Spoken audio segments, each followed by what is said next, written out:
کیا آپ کو پتا ہے طلاق کے اس اہم فیصلے کے بارے میں؟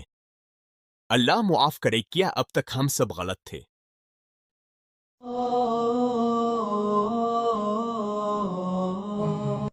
آپ کا دوسرا سوال، تو 3 طلاق کا کہہ رہے تھے کہ میڈیا کافی 3 طلاق اچھال رہی ہے، اور اس کا کیا جواب ہے؟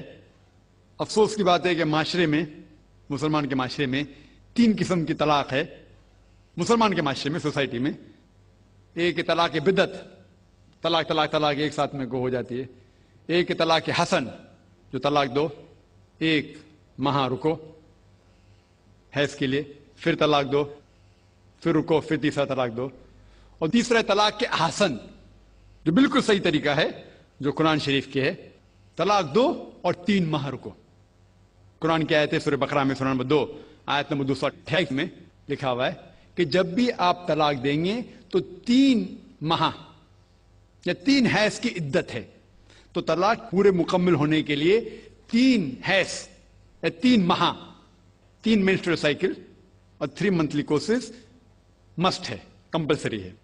افسوس کی بات ہے کہ یہ جو اختلاف امت میں ہے، اس کی ایک وجہ ہے۔ ایک صحیح حدیث ہے، ابن عباس رضی اللہ عنہ وہ فرماتے ہیں کہ محمد صلی اللہ علیہ وسلم کے دور میں 3 طلاق ایک ہی مانی جاتی تھی۔ حضرت ابو بکر کے دور میں 3 طلاق ایک ہی مانی جاتی تھی۔ حضرت عمر کے پہلے 2 سال کے دور میں 3 طلاق ایک ہی مانی جاتی تھی، لیکن اس کے بعد حضرت عمر رضی اللہ عنہ اس سچویشن کو دیکھ کے وہ کہتے اگر کوئی شخص 3 دے دیا تو 3 ہو جاتی ہے۔ اس حدیث کی وجہ سے جو اختلاف امت میں ہے، اور کئی علماء میں اختلاف ہے، لیکن علماء میں اختلاف ہے، رہیں گا ایک منچ پائیں گے کہ اللہ عالم۔ لیکن اگر آپ قرآن کی روشنی میں پڑھتے ہیں، قرآن میں طلاق کا ذکر کیا گیا ہے سورہ بقرہ میں، سورہ نمبر 2 آیت نمبر 228 سے لے کے 240 تک، اور سورہ طلاق میں سورہ نمبر 65 آیت نمبر 1 سے 7۔ جو قرآن مجید میں طلاق کا ذکر ہے، اس کے اندر یہ ہے کہ کبھی کوئی ڈفرنس آف اوپینین، کوئی جھگڑا ہو جاتا ہے شوہر اور بیوی میں، تو پہلا شوہر بیوی بیٹھ کے بات کرے۔ ایسا نہیں کہ بیوی نے نمک زیادہ ڈال دیا اور طلاق طلاق طلاق کہہ دیا اور طلاق ہو گیا۔ اگر بیوی میں نمک زیادہ ڈالا، بولے آپ کو نمک کم چاہیے، معاملہ سلجھ جائے گا، بیٹھ کے بات کرو۔ پھر بھی بات نہ بنے تو اللہ تعالیٰ فرماتا ہے سورہ نساء میں، سورہ نمبر 4 آیت نمبر 35 میں، کہ آپ کے درمیان ایک حکم رکھو، ایک آربیٹر بیوی کی طرف سے، ایک آربیٹر شوہر کی طرف سے۔ مطلب آربیٹر، حکم کہتے ہیں آربیٹر کو، حکم رکھو بیوی کی طرف سے اور شوہر کی طرف سے، اور معاملہ کو سلجھا لو۔ پھر بھی اگر بات نہیں مانے تو آپ پھر طلاق دے سکتے ہیں۔ تو طلاق دیتے ہیں تو کئی اس کے کرائٹیریاز ہے کہ حیض کے وقت طلاق مت دو، جب آپ غصے میں طلاق مت دو، شراب کی حالت میں طلاق مت دو۔ اس کے بعد جب طلاق دیا جاتا ہے تو 3 ماہ رکنا چاہیے۔ طلاق کے احسن ہیں، جو بالکل صحیح طریقہ ہے۔ طلاق دو اور 3 ماہ رکو، اور 3 ماہ کے اندر اگر آپ رجوع کرنا چاہتے ہیں اپنے بیوی سے تو رجوع ہو سکتے، الحمدللہ۔ اگر 3 ماہ تک آپ سمجھتے نہیں مجھے میرے بیوی سے الگ ہونا ہی چاہیے، تو 3 ماہ کے بعد، عدت گزرنے کے بعد، آپ دونوں میاں بیوی نہیں رہتے، آپ الگ ہو جاتے۔ لیکن اس کے بعد اکثر مسلمان بھی نہیں جانتے یہ قرآن کی آیت کیا ہے۔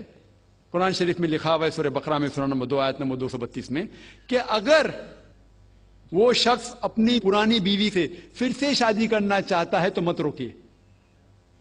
تو اگر طلاق ہو چکا ہے صحیح طریقے سے، طلاق کے احسن کے طریقے سے، اور 3 ماہ ہو گئے، عدت گزر گئے، 6 مہینے بعد اگر لگا بھائی جو میں نے کیا غلط کیا، میں پھر سے شادی کرنا چاہتا ہوں، تو وہ آدمی اپنی پرانی بیوی سے پھر سے نکاح کر سکتا ہے، لیکن نیا نکاح نیا مہر، نیا نکاح نیا مہر، جو کئی مسلمان نہیں جانتے۔ افسوس کی بات ہے کہ ہم مسلمان قرآن کو ترجمے کے ساتھ پڑھے ہی نہیں، صحیح حدیث کو ترجمے کے ساتھ پڑھے ہی نہیں۔ اگر ہم قرآن شریف کو صحیح طریقے سے پڑھیں گے اور صحیح حدیث پہ عمل کریں گے تو یہ جو غلط فہمیاں ہیں دور ہوئیں گی،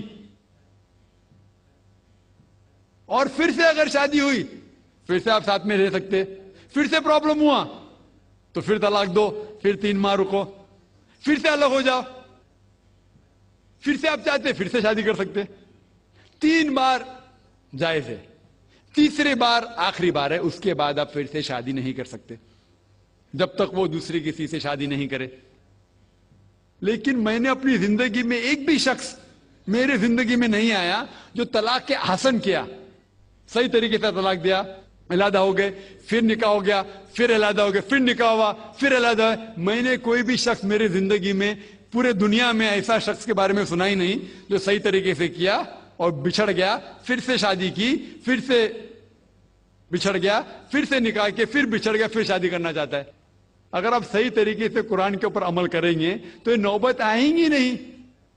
اور کچھ لوگ جو اسلام کو مذاق بنائیں اور کیا کہتے کہ اچھا اگر ایک ساتھ میں دے دیے، 3 طلاق دے دیے، ہو گئی، ابھی کیا حلالہ کرو۔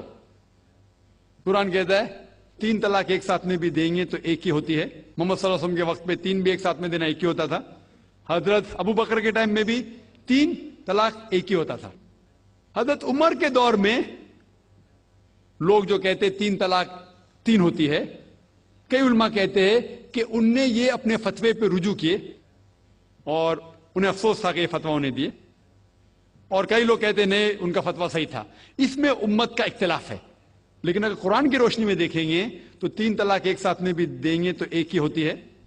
حضرت عمر کے دور میں رضی اللہ عنہ انہوں نے کہا تھا کہ ہم اسے کہہ نہیں سکتے، کیا وہ غلط ہے، لیکن علماء یہ کہتے ہیں، مثال کے طور پر ابن تیمیہ، شیخ ابن تیمیہ، وہ کہتے ہیں کہ یہ حضرت عمر میں اللہ بھی پلیز رضی اللہ عنہ، وہ محمد صلی اللہ علیہ وسلم نے جو کہا اس کے اوپر نہیں ہے، اسی لیے ہمیں بات ماننا چاہیے قرآن اور اللہ کے رسول کی۔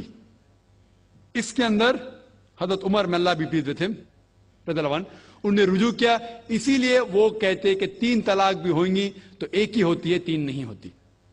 اس میں امت کا اختلاف اس لیے ہے کہ ہم نے قرآن پڑھے ہی نہیں۔ ہم اگر قرآن پڑھیں گے صحیح طریقے سے اور جانے، کئی لوگ یہ سمجھتے ہیں کہ طلاق کے لیے 3 بار بولنا ضروری ہے، اگر 3 بار نہیں کہیں گے طلاق ہوتی ہی نہیں۔ وہ ان کی نادانی ہے، وہ ان کی جہالت ہے۔ تو ہمیں کیا کرنا چاہیے؟ یہ میڈیا اچھال رہی ہے، ہم مسلمانوں کو یہ طلاق کا طریقہ جو صحیح طریقہ ہے طلاق کے حسن، اس کو عام کرنا چاہیے، اور یہ کہنا چاہیے کس بنیاد پہ طلاق دی جا سکتی ہے، کب دی جا سکتی ہے، کیسے موقع پہ دی جا سکتی ہے، دینا چاہیے کہ نہیں۔ تو یہ سب اگر ہم مسلمان عام کریں گے تو انشاءاللہ یہ اختلاف جو امت میں ہے وہ نہیں رہیں گا، اور میڈیا اسے اچھال رہی ہے۔